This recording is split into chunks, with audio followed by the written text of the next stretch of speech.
Caroline, you are the first rectangle. So pretty much just keep in doing what I was talking about Monday is working with the collapsible templates. Um, I mentioned that it would be nice to have another style, be able to style them at some point, but I have no need for that right now. Um, and I keep part of me is sort of the back of my mind thinking about if there's some way, and I've talked to Michelle about this a little bit, that I could, these templates, whether I could figure out a way to only have them in one place so that I build the Word, the Word document pulls them, and I also can use them in HTML. But Michelle's saying there's this, you have to convert Mako to HTML.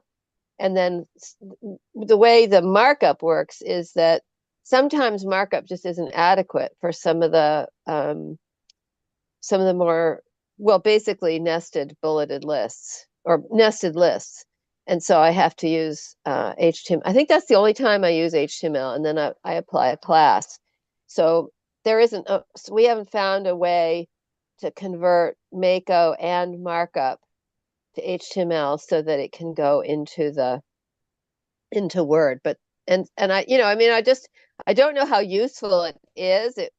How I don't think there are many other people doing what I'm doing, so that you have to have both an HTML display of something on the screen as well as going to Word.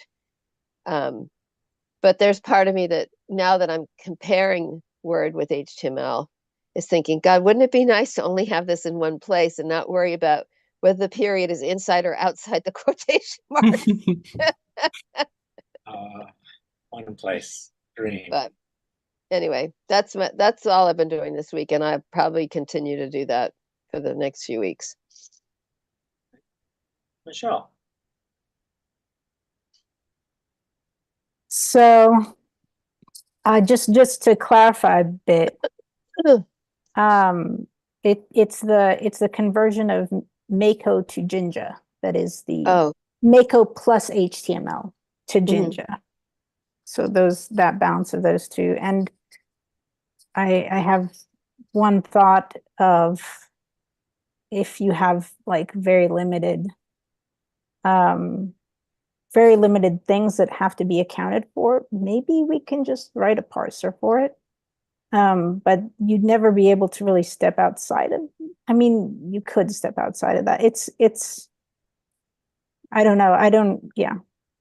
We could try. Another idea I had the other day was not how to convert them, but to make two templates right next to each other that have the same content and formatted in a different way.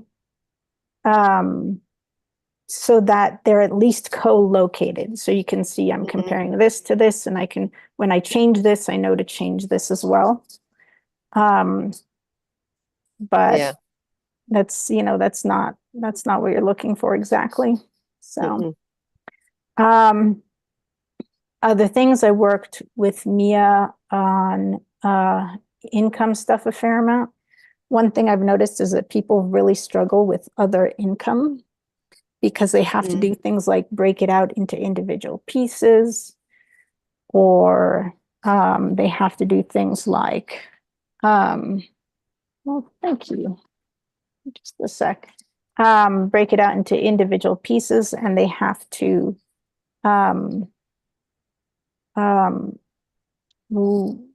like loop through it specifically and do stuff with the individual items. And I think, I have some thoughts about that, but we don't have to go into that right now. Also, it finally occurred to me to introduce coders to DocAssemble instead of lawyers or legal students. And folks, that was a blast. I don't know why I didn't think of it before, but just to take them through a curated hello world for DocAssemble execution order. Oh my God, it's amazing. So highly recommend. I'll write a lesson for you. You can what was the context? The context was a bunch of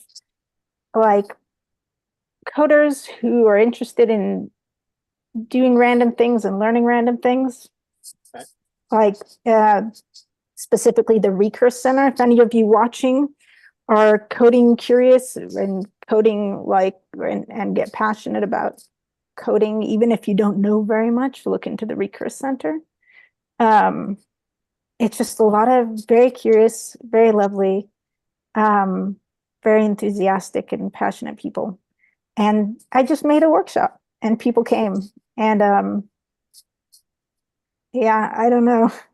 I hope they do not descend onto DocAssemble with opinionated opinions. I don't think they will. They're generally They could very descend. huh? They could It descend. could be fun. It could be fun. It could be fun. Yeah. It's all We'll about how see. opinion. But mostly it was a lot of fun to just stump them repeatedly. And they had fun too. But anyway, don't want to take up more of the time with that, but just highly recommend. All right. Quentin, Let me see. Not a lot this week to reflect on. Next week I'll be at ITC, so I've been doing some prep for that. Trying to work a little bit on potentially some of the Weaver features, but I didn't get too far into that. I might still work on that a little bit today and Monday and Tuesday next week. Not really much to report. yeah, I don't have much to report for this group either, which means Casual Friday Mhm. after the recording.